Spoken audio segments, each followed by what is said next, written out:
is an Unspoiled Network podcast. This is Spoil Me, covering The Ambassador's Mission, chapters 19, 20, 21. Yep, and that's it. I didn't read 22. 19, 20, and 21. In Hiding, Allies and Enemies, and Welcome Assistance. In these chapters, well, I thought the wrong thing about why everybody was mad at Acheron. I should have really questioned that a little bit more, because the traders, I guess, wouldn't have been quite as defensive of Sachaka since they fled from Sachaka. But it didn't occur to me to ask. Welcome to Spoil Me.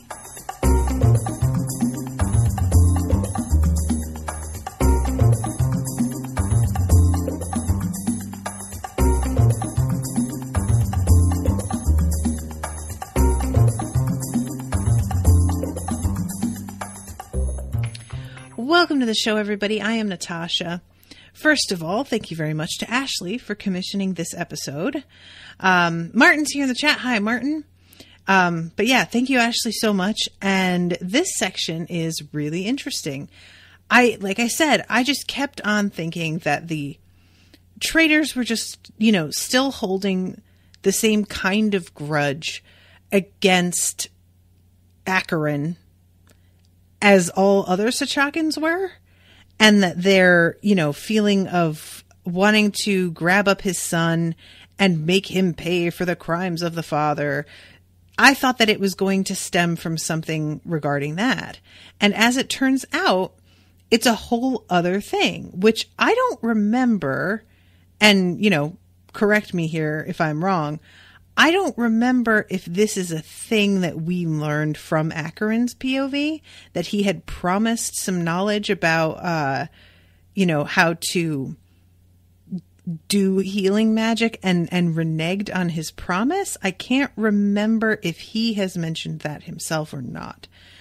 But regardless, it can't be something that he was really up at night feeling guilty about, because I feel like I would have remembered something about it. And it seems like it must not have come up at all if if this is genuinely news to me. You know what I'm saying? So I feel a little bit bad knowing that we have been in Acheron's point of view, and apparently his promise in this regard was so unimportant to him that he doesn't even think about it. That feels real shitty. It just, I hate it. I want to be able to say he intended to come back. He was cut up about the fact that he had to break his promise. And I can't say that with any sort of sincerity. And it just feels really shitty. I just want Acheron to be better than apparently he was, as we so often do.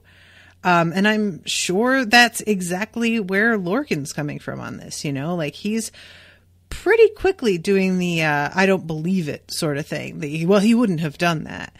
And it's a really natural impulse, especially, it's a natural impulse for me as a reader who liked Acheron to be like, well, maybe this was mentioned and I forgot. And I'm not even his child. So if you are his offspring, you're even more motivated to be like, I'm sure it didn't quite go down like that. And it's like, evidently, yes. Martin says, no, it isn't. So, well, there it is. But anyway, I'm getting ahead of myself here because chapter 19 begins with Sari and Gaul. And what's going on here is that it turns out the rogue has set up her residence in a pretty respectable area of town, which is a problem for them because they can't really hang around on the street corner smoking and looking sinister when, there is a neighborhood watch, I guess is the best way I can put it. And they have to be careful about the way that they ask things. And what winds up happening And this was really funny to me. It says, Sari had sent some of his people out to visit local shops. One reported overhearing a shopkeeper say his neighbor was away visiting his wife's family in Aline. And a few picked locks later, Sari was sitting in the absent shopkeeper's first floor guest room, relaxing in a comfortable chair next to a street side window. So he overhears the shopkeeper say his neighbor is away. I just kept thinking, like, if you were to ask this question, right? If you were to just be like, oh, does anybody happen to be out of town? How incredibly suspicious that would be. But I guess it works out since somebody just like overheard it rather than there being like a question asked. But I found that really funny. I kept sort of like picturing the way that Sari would have asked that question and how he would try to be nonchalant about it while meanwhile there would be several other people going, this guy seems incredibly shady. Is that just me? So yeah, Sari winds up setting up shop in this guy's house, and it turns out the shopkeeper isn't like terrible at his job, because apparently the idea is that he is supposed to be like keeping a watch over this place. And Sari gets the feeling when he finally comes and confronts them that this guy had to psych himself up a little, because he knows that there are plenty of dangerous people around and that it's very, very possible that he's going to regret getting involved in this at all. And I felt a lot of sympathy for that man, because it's one thing to say you're going to keep an eye on somebody's property, and it's another thing to try and confront a fucking like head of the thieves guild over it. You know, that's an entirely different proposition. So I have some sympathy for the guy is what I'm saying. So anyway, Goal comes, Sari's out here like keeping watch, and Goal comes in and he is bringing, and I had totally forgotten that this is like the message had gone out already. So when Goal comes in with Regin, for a second, I was like, wait, what the fuck is going on? I, for a moment, thought that Regin was like, that he was involved in another way and had like been caught up. And then I was like, oh, right, she asked him to come here. So it just goes to show how little I trust Regin, that the first thing that happens, even though I already know the explanation for it, I am immediately thinking the worst of him and just kind of going like, hey, what's going on here? What is this? So it's Sonea and Regin, and she says that Rothen didn't see the point of coming if she was going to come, which I thought was a little bit weird. I don't know if it's just that he thinks that her abilities are like basically on par with his, so he doesn't feel like he would bring anything valuable necessarily, if that's like the way he was seeing it. But I was a little bit surprised by that. I kind of was like, I mean, it's always better to have more than, you know, 3 heads are better than 2, you know? Sari, meanwhile, remembers Regin's name and is kind of like keeping an eye on this guy, going like asking himself, I feel like she told me that he was a bit of a bully and kind of a shit, but I guess if she trusts him now, I may as well also trust him. And then he sort of gets a better look at the way that she is standing and the tension in her body. And he's like, maybe she doesn't trust him. Maybe she doesn't have any choice but to involve him in this. And that's a whole other situation. So they are talking about what's going on, trying to sneak into the area where the rogue is and the approach that they are going to take. I love the moment where they split up into 2 groups, and Goal and Regin are by themselves, and Sari and Sonea are in their own group. And Sari says something to like the effect of, she could use magic to unlock this door. Why am I doing it? And for a second, I thought he meant, why doesn't she offer? And then he immediately follows it up with, am I trying to impress her? And I realized that he's doing this. No, he isn't saying, she could do this. He's saying to himself, why don't I just let her do this? Why am I? So this brings me to a new suspicion that I'm not saying, like, this is not something that I have been harboring this whole time. It just occurred to me in this scene. Sari had been in love with Sonea, and he realized that she was not really interested in him that way. And he accepted that gracefully. He isn't like some shitty nice guy who's hanging around wondering if she's going to realize her mistake and finally give him the chance that he deserves. Instead, he's sort of like, well, you win some, you lose some. And he just sort of like lets it go. And he goes on and gets married and the whole bit. But they are both single now. And Sari is still, it feels from this scene, low-key interested. Maybe hanging on to feelings and without even really intending to do it, you know. I wonder if Sonea feels any differently than she did. Or if that's just sort of, you know, like, if that is set in stone. If the way that she felt is the way that she feels, or if time passing, both of them going through a lot, you become a different person and you may start to see somebody in a light that you didn't before.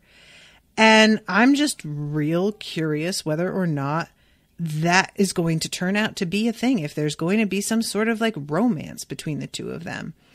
I'm not really mad about it if there is. I tend to be pretty down on romance in general in books. I find it like kind of oftentimes poorly written and uninteresting.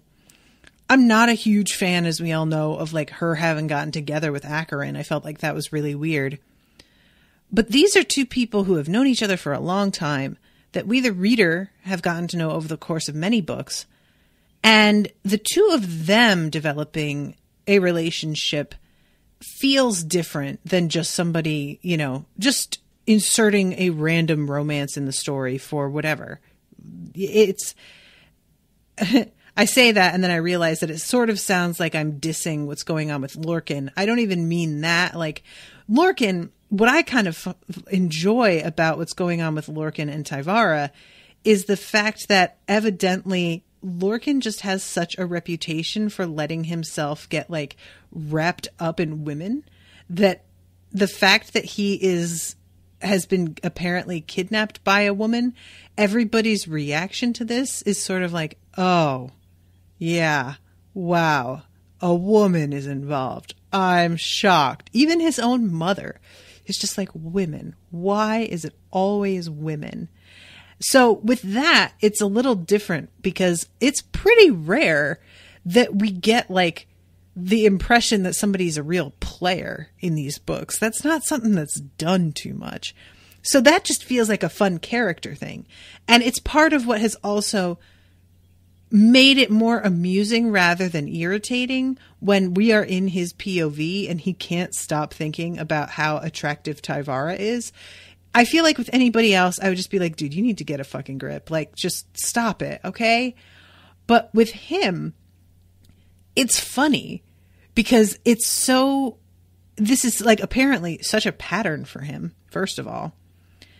Second of all, it's the whole idea of like the attraction that he has being based around like his respect for his mother and this, he just likes smart women, right? There is just a lot about the layers of that with his character that I find very fun. So I'm not trying to shit on the Lorkin Tyvara romance, especially because it's not really a romance yet. It's just him being hugely interested in her. I feel like it will eventually develop into a romance because he is doing a good job right now of showing to her that he is a trustworthy person who is doing his best to make things right. But at the moment, it's very one-sided. So I hesitate to even call it that because it's not exactly. Nevertheless, I just really enjoyed the realization that Sari and Sonea both are single now, and that this is something that could potentially happen between them. It just never even occurred to me. And most of that is because, like, Sonea has not given any indication. It's been 20 years, you know? As far as we know, she isn't involved with anybody else, or has been involved, or cared to be involved.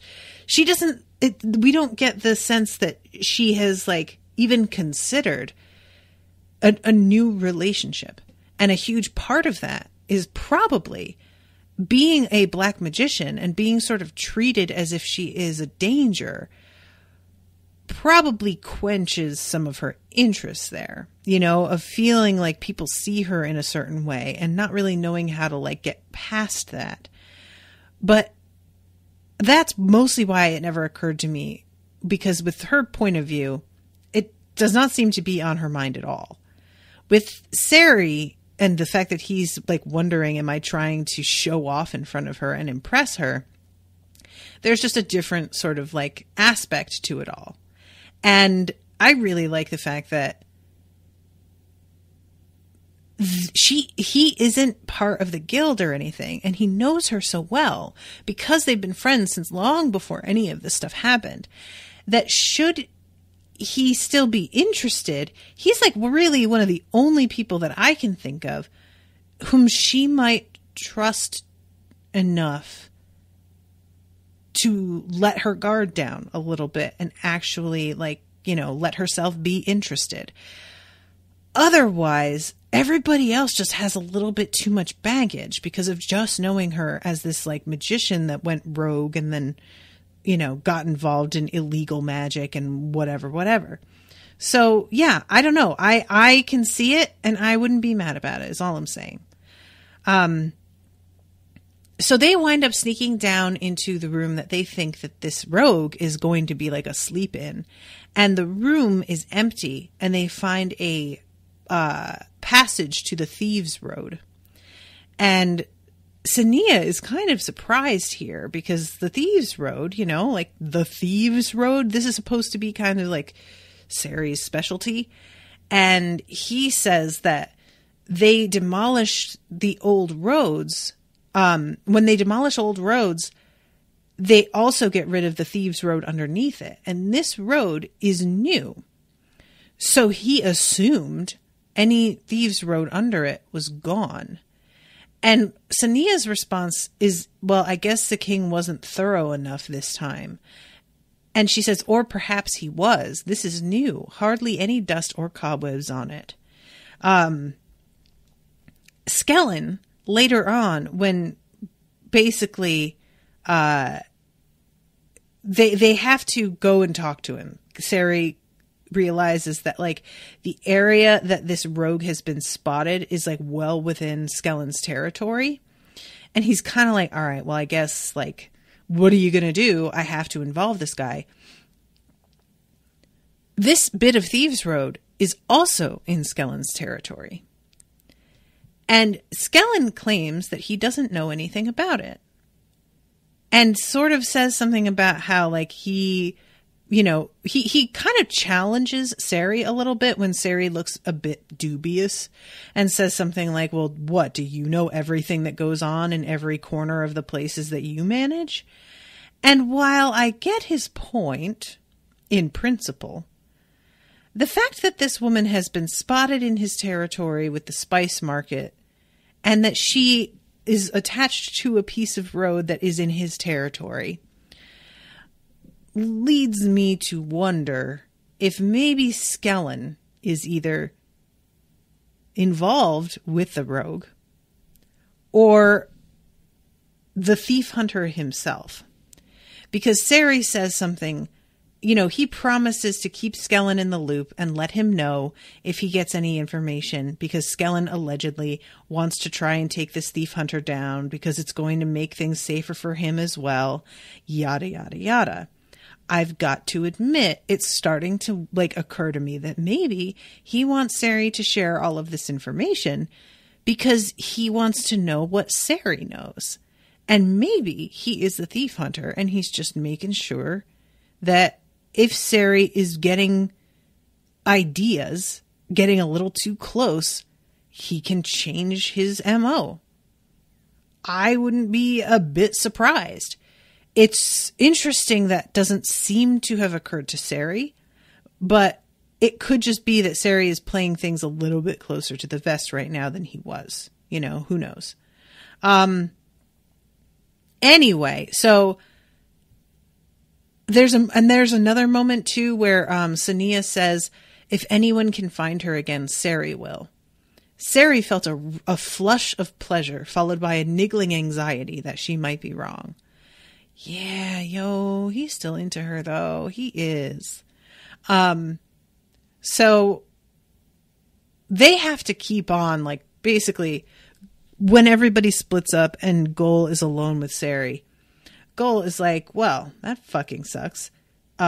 Should we just like abandon this now? Because neither of us thinks that she is going to be coming back here. And Sari's kind of like, I don't think she is, but how fucking stupid would we feel if she did? So we do have to keep an eye on this place now and just make sure. And this results in them becoming a little bit too, what's the word I want? Conspicuous. And he has the confrontation with a neighbor who is supposed to be keeping an eye on the place. And essentially he has to bribe the neighbor to keep his mouth shut. He bribes him, but like in like a retroactive way. He's not even like, here's money, shut up. He's like, I will give you this money at the end of the week if you stay shut up. And the neighbor seems to not entirely buy that he's going to make good on this promise. I guess we'll see. I think, of course, Sari will, but the neighbor, I mean, I wonder how long they'll be around. There's something in the air that makes me feel like this neighbor's in for some bad luck. And he's the one who tells Sari about like seeing somebody that fits the description of the woman that Sari is looking for at the Spice Mart. All right. So then we go back to Daniel and Achadi. Yeah, Achadi.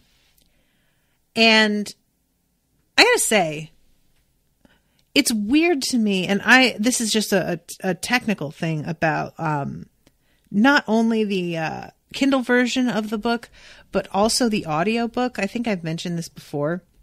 The Kindle version, there is no like break between when different POVs start. So there's a real abrupt, like, you're in the Sari and Gol part of the story, and then you start reading the next paragraph thinking it's more of their dialogue, and all of a sudden it says the slave master such and such, and I was like, what?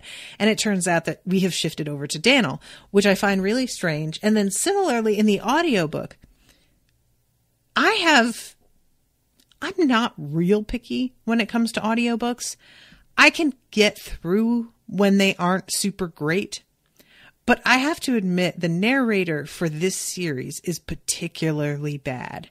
He has an odd sort of tone of voice that is inappropriate to me, to the tone of this story. And he takes really long pauses between sentences that make it sound like he's about to start a whole new section of the story. It's just weird. So I tried listening. And it was similarly like I was getting like mixed up about where I was. I don't know why it's like this. And it's weird that both the book and the audiobook have these sorts of like problems to them. And I don't know what that's about. But anyway, I'm sorry. I'm just wondering if any of you listening has listened to the audiobook, if you know what I'm talking about, because I wind up having to put that guy on 1.5 speed in order to cut the weird pauses between sentences down a little bit. And it sounds almost normal at 1.5 speed, which it should not. So it's Daniel and Achadi, and they are reaching the estate that Daniel had been told by that slave that he questioned, or not even that he questioned, that he healed. They are here to find, information about where they headed next. And what's kind of interesting here is that this woman doesn't realize that Daniel already has some information. Because she doesn't realize that one of the other traitors already told him something, which it results in Daniel paying particular attention to the things that she says. And he also, it's really kind of ironic, and I assume that the writer did this on purpose.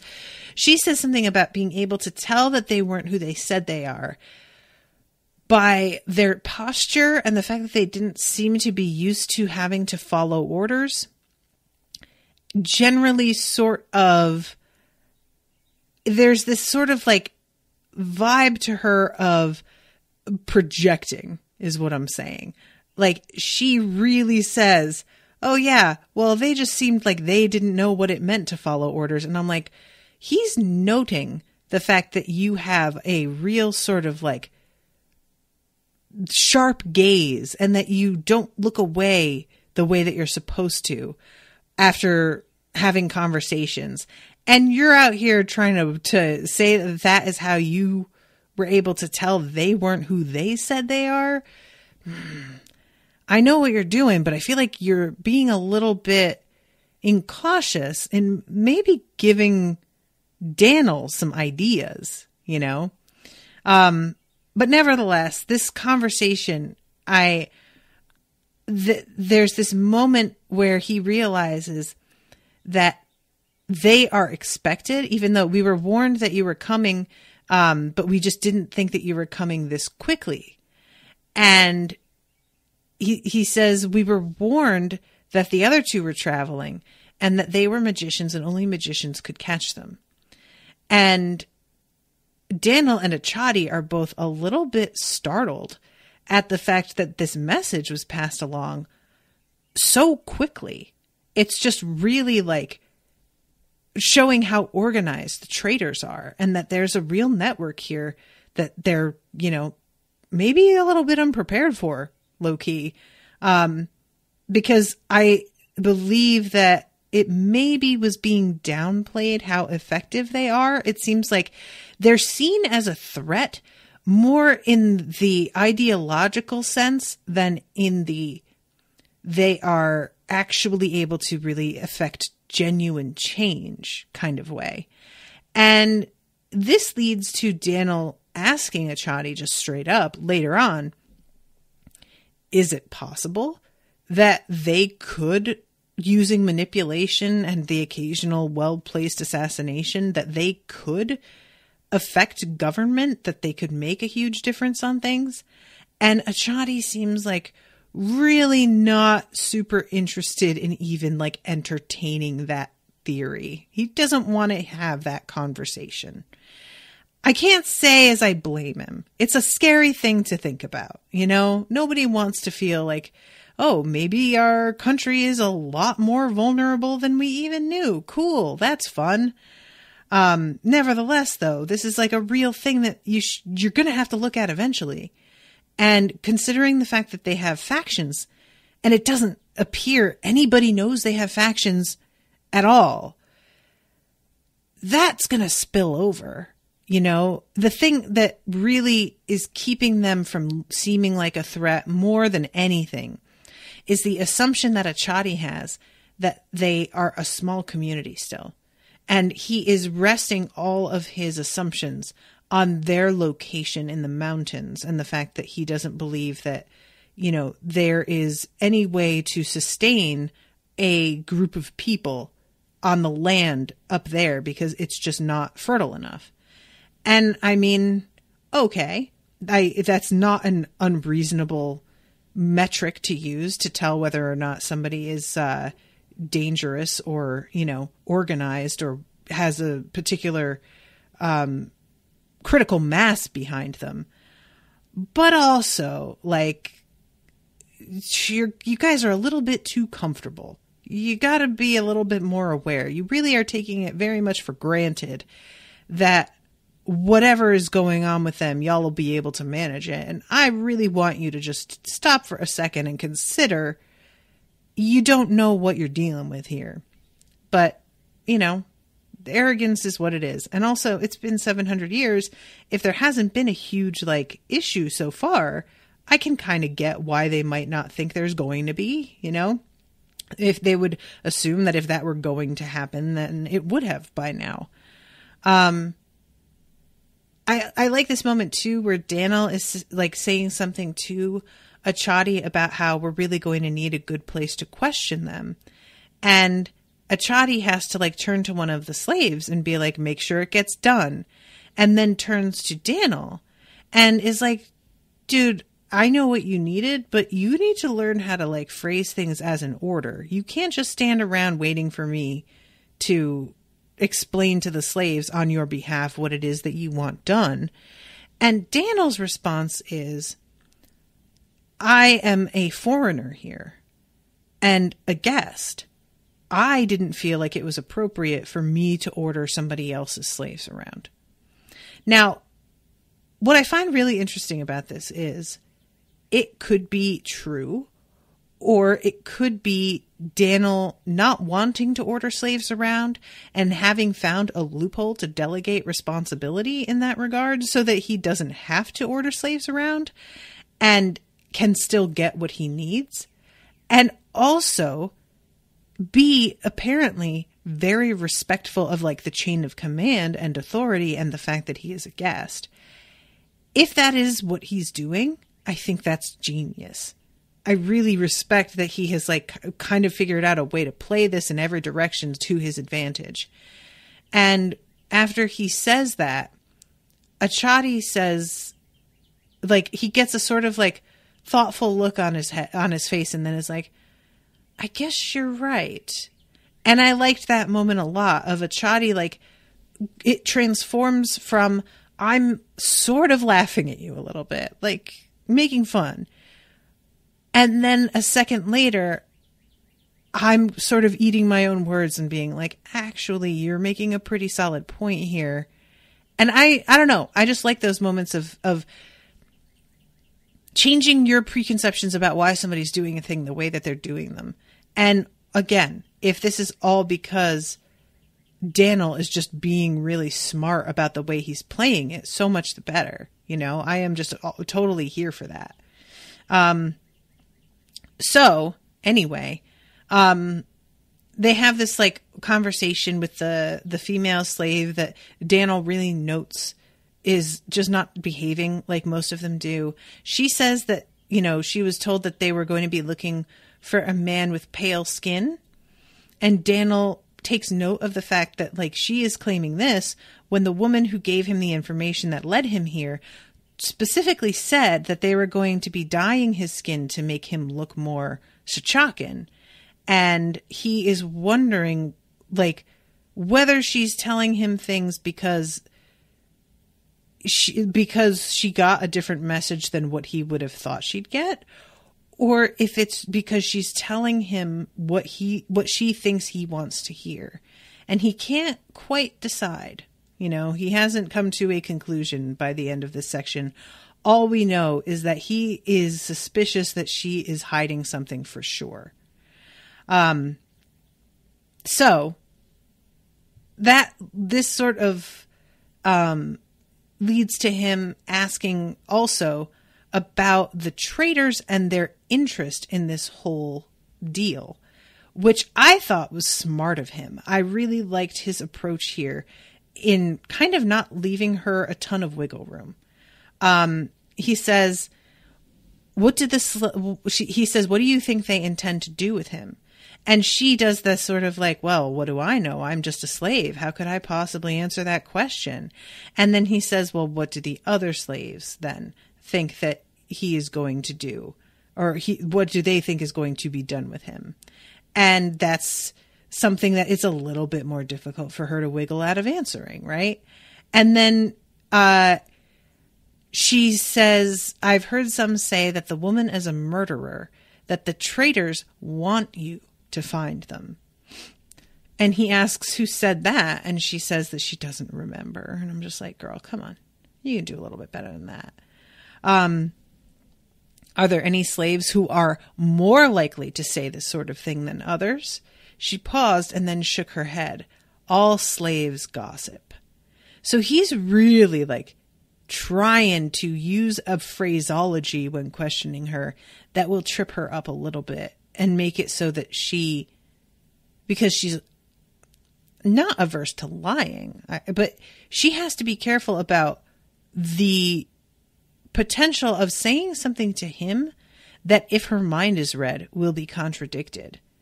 And the reason that he's not using mind reading here is the same as like his reason for not ordering the slaves around. He is a guest. He is, a foreigner. He does not have the authority to read their minds. And it turns out that Achadi also doesn't have the authority to read their minds, which I found interesting. And it brought me up short for a minute until I remembered these slaves are intricate parts of all of these magicians' lives. They are going to know shit that they maybe shouldn't know. They are going to have seen things and overheard conversations that are delicate and sensitive matters that maybe a magician doesn't want a lot of people finding out about. And you have to be careful with the way that you trample all over somebody's privacy, So yeah, I found that really interesting, the whole way that this went down. I keep forgetting about the mind reading issue and how potentially damaging that could be. Like, if you found information that way, it's not just about like, I'm coming into your head to find out something specific and you are going to show me the specific responses to what I want to know.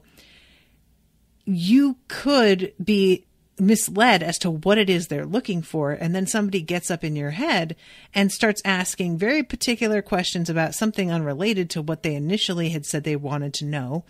And you wind up inadvertently giving up a bunch of sensitive information that you never intended to. That's a little bit worrisome. And so the restrictions around who is allowed to mind read whom, it doesn't come down to the respecting the slaves. It's respecting the slaves' owners and what their slaves may potentially know about. And that's a very different situation, I don't know. I found that really interesting. So anyway, then we go to Lorkin, and he's traveling with Tyvara, and he's asking about the setup of this trader colony that she lives in. And he asks whether or not everybody does all of the different work that normally is assigned to slaves, whether everybody cooks and cleans, everybody does laundry, all this sort of thing. And she's a little bit cagey about it. She's sort of like, that's how it was supposed to work. And there's a real sense of bitterness, I guess, or maybe regret, because it's pretty clear how it was supposed to work isn't necessarily what's going on here. And they eventually realize that everybody has different strengths and weaknesses. And so it's sort of reminding me of communism in that way of just, what is the phrase? Everyone to his or her ability, something like that. But she is there is a bit of a sense of some of them feeling like they're too good to do certain tasks and having to be pressed a little bit more to do it. There are some magicians who would rather spend their time complaining and manipulating others than wasting their magic on tilling the fields or heating kilns. And Lorkin here says, well, guild magicians would probably fall into that category, but they do work for people in other ways. And then he mentions healing the sick. And she gives him this look as he says that. It began as a savage glare, then turned into a troubled frown, and then she turned away. So clearly he said some shit that upset her here, but he doesn't know what it was. And later on, they make camp, and camp turns out to be like a literal hole in the ground. Like she is, digging with magic in order to give them a place that is out of sight and dry, and it's not particularly fancy, but it's, you know, a shelter. It's the best that she can do. Maybe not the best that she can do, but it's certainly like I would say the best that she can do in this setting, you know, because they're kind of in the middle of a desert. There's not like trees around for her to use to build with and whatnot. And when they are down there, Lorkin brings up the fact that she had looked angry when he said something earlier. And what was it that he said that bothered her? And she looks a little bit almost regretful at the fact that he noted her irritation. I think that she doesn't like that she was that easy to read. And she says that his father, she was like, our people heard about a light-skinned slave who people believed was part of the guild, and then says it was your father. They watched for a long time and realized who he was. And this is like super, super unusual. The fact that this guy basically had the unmitigated gall to enslave not only another magician, but a fucking guild magician from another country was really like, it was so ballsy and out of line as to be almost impressive, is essentially the vibe you get from the way that she talks about it. And she says, so, you know, our people kept an eye on him and began to realize he didn't use high magic to get away. And they started to suspect that he didn't even know high magic at all. And sure enough, they managed to get in touch with him and basically be like, hey, we can teach you how to do this, which will ensure your escape, if in exchange you will teach us how to do healing magic. And the thing is that healing magic takes longer to teach than high magic. High magic is like, really, we know as readers, healing magic and higher magic in some ways are very closely linked, in that you are getting into like the life force of a person and passing through the barrier that protects them by cutting through. And that is, in a lot of cases, what they wind up having to do with healing magic. And I didn't even think of this, but before we even get to the part where Acheron backs out of his agreement, goes home, and does not teach them healing magic, before we're even like near that part, we have Lorkin pushing back at the mere idea that his father would agree to that trade, because he doesn't have the authority to make that sort of trade, because that's against guild law. And it's a real, like, there's several things. It's against guild law to give away that kind of knowledge, and to take the knowledge of high magic is also against the law. Now, this keeps being something that both Lorkin and Daniel are running into. And that is not wanting to let the Sachakans as a group know that the guild doesn't participate in high magic. They don't want the Sachakans aware that this is not an ability that they have. And it's one of those things that I find really frustrating, because while I do understand feeling like that makes you look weak, there's another part of me that's like, well, maybe it makes you look weak because it makes you fucking weak. I just can't I can't quite come to terms with the fact that they have all agreed that this entire method of magic should be against the law. We don't need to just kill people. You could have them use higher magic and make it an offense to kill a person using it. And you would know if they had done that. Because as we know, it's very easy to tell on a body whether or not all of the magic has been drained from them or not. So it's not like it would be out of the question to allow this, but in a different sense than what we have seen so far, just a different kind of standard for it. And I'm really confused as to why they just are taking such a hardline stance on it. And especially when they feel that it gives them an air of weakness. Well, maybe just don't handle things this way then. Maybe it gives you an air of weakness because it makes you weak. It actually does. And the fact that they have figured out how to combine all of their abilities by touching one another, that seemed like something that the Sachakans didn't know about, at least in the 700 years ago. As of right now, obviously, I don't know where they stand on that.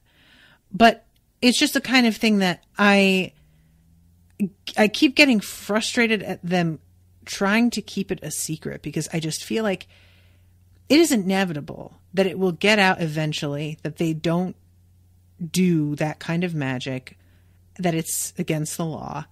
And once that comes out, there's going to be a real sense of I would think, misplaced trust with the Sachakans, of them being like, why did you feel the need to keep that secret? What is that about? I don't know. That might just be me, but also the fact that he's like, well, my father would never have given away that knowledge. I mean, as it turns out, maybe you're right, because he definitely backed out of the deal. But I just don't feel that Lorkin understands the position that his father was in. And it's frustrating to know that he has been hanging out in Sachaka for a week now and has seen the fucking way that slaves are treated by regular law-abiding Sachakans. And despite having seen this, it's like he can't understand that maybe his father was in such a fucking terrible position that he would be willing to do something blatantly illegal in order to get out of the situation that he was in. He says something like, well, he had no right. And I'm like, he was being fucking slowly murdered and tortured, dude. What are you talking about? He had no right. Do you have any fucking concept of what he went through? And clearly he doesn't. Because he's over here really acting like he has been abducted by a group of people who might kill him. And even though he may die, he's still unwilling to flat out say that he will help with learning healing magic. He basically is like, I don't know what I can do, but I'll try my best. Kind of that's kind of the answer that he is giving. It's just, I'm sure we can work something out. Dude, you're a hostage and they will kill you if you don't help them. Whether just, I don't know. He's so by the book that I'm just getting irritated with him. So he says, I can see why your people are angry with him. And she says, one of my people traveled to Imardine later when it was clear the brother of your father's former master was preparing to invade Kyrelia. She discovered that this Ichani had been sending spies into Imardine for some time, and that your father was killing them off in secret. It could be that your father returned home because he discovered the threat from his master's brother. Or he assumed you understood he had to persuade the guild to allow him to teach you healing before he could return. She looked at him. Do you think that is true? Lorkin shook his head. No, he could not have told them about you without revealing that he had learned black magic. And he doesn't say that. He hears that, but he says had been enslaved here. He broke his promise out of pride? Her tone was disapproving, though not as much as he would have expected. Perhaps she understood why his father had been reluctant to tell his tale. I doubt that was the only reason, he said. He did reveal the truth when it was needed. Or most of the truth, as it turns out. I'm sorry, Ashleigh's commenting. The Sachakans still can't combine their magic, as the ones who were invading the main books couldn't figure out how they were doing it. That's right, I forgot that. They were, puzzled by it. I guess he's grown up on this idea of Acheron as the great rebel against the Sachakans, that he can't wrap his head against the father potentially allying with any of them. I mean, the thing is that you can't be a rebel if you aren't actually fighting against your own in some way, so he's really a rebel, if anything, against other magicians. And I mean, he knows, I assume, right, that Lorkin is aware that it was the bringing back of black magic that brought the Sachakans down, because his mother is called Black Magician Sonea, so he has to be aware that came from somewhere, I'm assuming. But it doesn't seem like he has taken that extra step to realize that she's called that because she learned it from your father, who had to learn it from somewhere, despite the fact that it was illegal. Why is he having so much trouble wrapping his head around the fact that his father broke the law, when that's his entire legacy, or so I thought he understood. It's just that's everything everything that he's about. His whole history revolves around the fact that he had magic, the rest of the guild didn't. I just don't understand how this is how he hasn't come to terms with this already, Ashleigh says, I think it's just the whole idea of putting your deceased parent on a pedestal and having never done wrong. I guess it's just there's a difference between if anything, I would think that Lorkin would have grown up with a bit of a disdain for the guild, because he hears them as these guys who are out here being well, black magic is wrong and illegal, while at the same time knowing that black magic is in the end what wound up saving all of Curalia.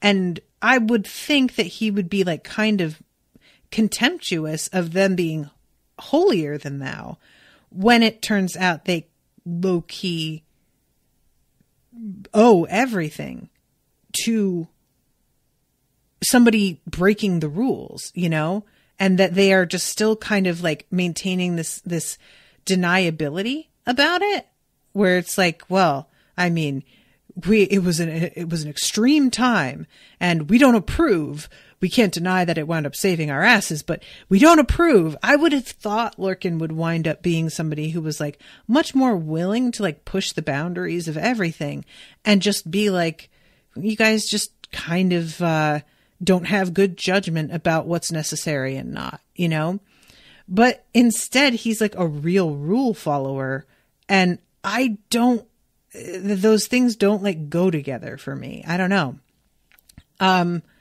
Anyway, so she says, the faction, that feels like he broke his promise unfairly want you killed for it. And Riva was one of them. And that's the reason that she came to kill you. She was taking revenge on you for the sins of your father. So what can I do? I'm a mere ambassador's assistant. I don't even know higher magic. You could teach us healing. And then she says, but you don't have the authority. And he says, no. I mean, is there anything else I can do? And she accepts that very quickly. She very, very quickly is well, this isn't good. I guess I could let you just go home, And that way you wouldn't get killed and they wouldn't be able to like hold this against you. And I'm like, girl, you are the one with all of the power in this situation right now. I do not understand how you are even considering just letting him go. Instead of basically being like, you don't have the authority, whoop-de-fucking do, guess what, you're doing it anyway. You know, like I really want her to push him on this, and she is not really willing to do it. She's just immediately like, well, if you don't have the authority, I guess I can't make you. Girl, yeah, you can. I mean, maybe he won't cave, but I bet you could push him a little harder than you have, and he would. You're not even trying. And I suppose she realizes that if she brought him to her people, they probably would push him more. And she doesn't want to see that happen because that would look like probably torture and death. But, you know, like, just saying. I just want everybody to stop behaving as if rules and laws matter when it comes right down to life and death situations and right and wrong. Like, that's the thing that I think I'm getting tied up on here, is that they are really respecting the rule of law in a way I don't feel it deserves in all cases. This is where we come down, like, you know, with what's going on the border right now, and a lot of people talking about, well, they broke the law. And it's like, well, first of all, it's a misdemeanor, so they shouldn't be like thrown in cages. And second of all, this is fucking wrong. Whether the law says yes or no, that's not the point. And him, you know, him being like, I can't, my father would never have agreed to that. I'm like, dude, yeah, he did what he needed to do to fucking stay alive and get his information back to people in order to save them. You are getting caught up on this rule that is utterly meaningless in the face of this other much huger issue. Ashleigh says, I guess with healing being something that really needs mind-to-mind communication, you can't really force him to teach it. But yeah, she should push him a bit more. Yeah, I mean, you don't have to force him, like, mind control force him. Like, I get that wouldn't work. But she's not really leaning on him at all and being like, dude, we will kill you. So you're going to be imprisoned until you agree. I don't know what to tell you. She's just, like, kind of letting it go. So I am almost out of time. Good God. I just spent way too long talking. I pretty much talked about everything with Sari already, though, and my suspicions about Skellen. So we have another meetup with Daniel and Achadi, and the theorizing about who it is that abducted Lorkin and why. And Daniel finally realizes that he needs to go and tell Sonea what's going on with her son, because he has been obviously hoping that he would find Daniel quickly and then he wouldn't need to give her this terrible news. And he's realizing that that is not going to work out. He's going to have to suck it up and deal with this explosion of rage that is probably coming. Sonea gets the news and does not take it well. She almost decides to just leave and head straight for Sachaka anyway, despite the fact that she is not supposed to leave the city, you know? And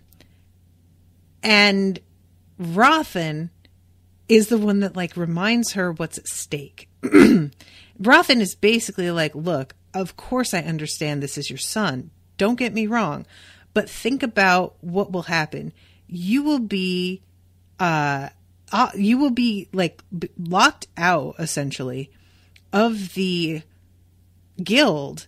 And then if you do get Rothen back, what happens to him then? Like, there's not going to be anything for him. He needs to be in a situation where his mother, who loves him, is somewhere stable that he can, like, retreat to after all of this mess is figured out. And if you have gotten him basically, like, kicked out of the guild and gotten yourself kicked out of the guild, what fucking good does that do anybody? And I really like that she says something like, "Why are you always right?" And he says, "I'm older and smarter than you." Oh, Rothen, I love you. I missed you, buddy. So we have a brief moment, and this is like, it winds up not being anything, but Lorkin is like down in one of the like holes that they've been camping in. And so he doesn't get spotted, but a magician is passing by who like owns the land, and he sees Tyvara. And there's like a bit of a moment where he thinks that maybe all is lost, but she is able to mimic being a slave really well. And he also sees the way that she is able to keep her mind like protected. So when this guy reads her brain to try and tell whether she's like here for something nefarious, he doesn't get any information. And that's the first time Lorkin has seen her do that, and is just like, I think it's the first time he's seen her. She's talked about it before, but he's just like, God damn, that is really impressive and pretty kind of crazy too. And also we get to see the way the two of them deal with dirty water, because he uses like boiling in order to purify it, and like has to wait for it to cool down. But she sucks the life force out of the like bacteria and whatnot in the water so that it dies. And that is way cooler. And it's apparently like really easy to do, and she's able to do it really quickly. So she has to sit there and wait for his fucking water to boil, and then wait for the water to cool down enough that he can drink it. And she is just like, fuck, just get it done. Jesus Christ. Because he doesn't know how to do it the way that she's doing it. And I just found it really funny. But yeah, just sucking the life force out of the bacteria and stuff. I mean, I don't know if she realizes how like deeply connected that is to healing, but she's like kind of already part of the way there. And it's weird to me that, considering how instinctive healing magic appeared to be to, I can't remember her name. You know, the girl in the last book, when she first discovered it. You would think after 700 years, being able to do this kind of stuff, they would have figured it out on their own. But evidently not. So anyway, I think that's about everything in these sections. Is there anything that I missed? I'm like trying to find...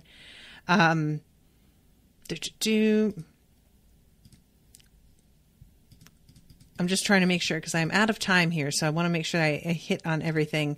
Oh, yeah, and I already talked about Sari running into the other guy and this chat. Oh, and he goes and sees Skellen. But I talked about that as well, and me not trusting Skellen and his whole excuse. And Sonea is talking to Rothen at one point, and she's like wondering if he has heard anything. Or he's wondering if she's heard anything, and she thinks that he's asking about Lorkin, when in fact he's asking about the rogue, and she realizes that he hasn't even heard about Lorkin yet. And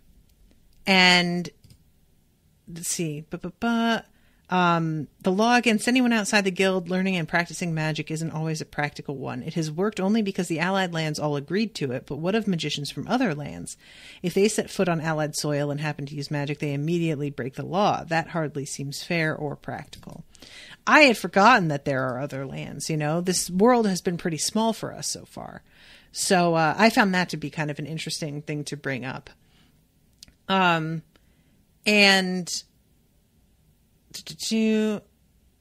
Oh, right.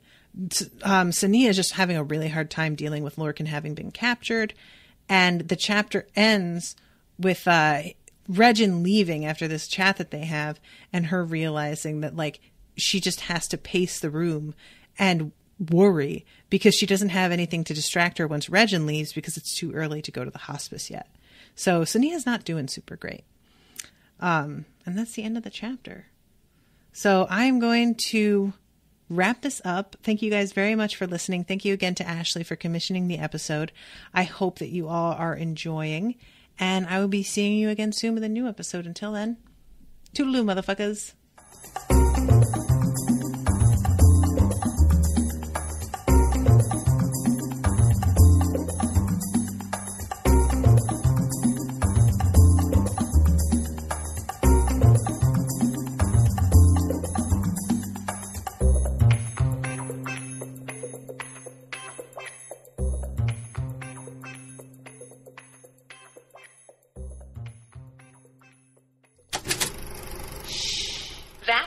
Unspoiled Network podcast.